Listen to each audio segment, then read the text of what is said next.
Quella è un'area che doveva essere a destinazione residenziale e soprattutto per i cittadini.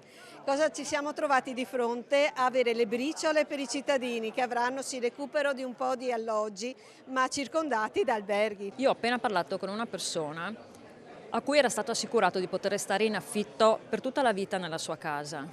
Dopodiché la promessa non è stata mantenuta, la casa è stata venduta ad un gruppo straniero, sono stati espulsi tutti dalle case, è stato fatto un albergo. La battaglia di associazioni, comitati e partiti di opposizione contro l'ampliamento alberghiero nell'area Scalera Trevisan della Giudecca è solo la punta dell'iceberg di una contestazione più grande.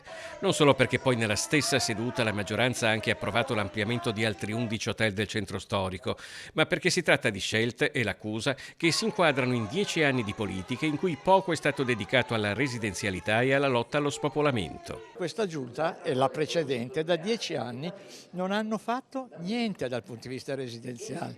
Anzi, il patrimonio residenziale comunale si è ridotto ed è stato l'unica volta dal 1980 che il patrimonio comunale negli ultimi 10 anni si è ridotto. I dati di quest'autunno ci parlano di 2.500 case abbandonate rispetto alle 2.000 che erano i dati precedenti di 5-6 anni fa. Questa è la realtà, questa è la situazione, questo è uno schiaffo in faccia alla città, è l'ennesimo passaggio per svenderla pezzo per pezzo agli interessi di privati. Case in affitto non se ne trovano, è una città che non può continuare a resistere con 48.000 abitanti anziani. Cosa c'è per i giovani a Venezia? Cosa c'è per le famiglie, per il ceto medio? Non c'è nulla a Venezia, non c'è nulla. Questa amministrazione non si sta occupando di questo problema, è un problema enorme, la città muore così, una città senza abitanti non fa voglia a nessuno. In questo contesto i 22 alloggi concessi alla Giudecca non solo vengono visti come totalmente insufficienti, ma persino sfavoriti come collocazione all'interno dell'area che gli è stata riservata in mezzo alle strutture alberghiere.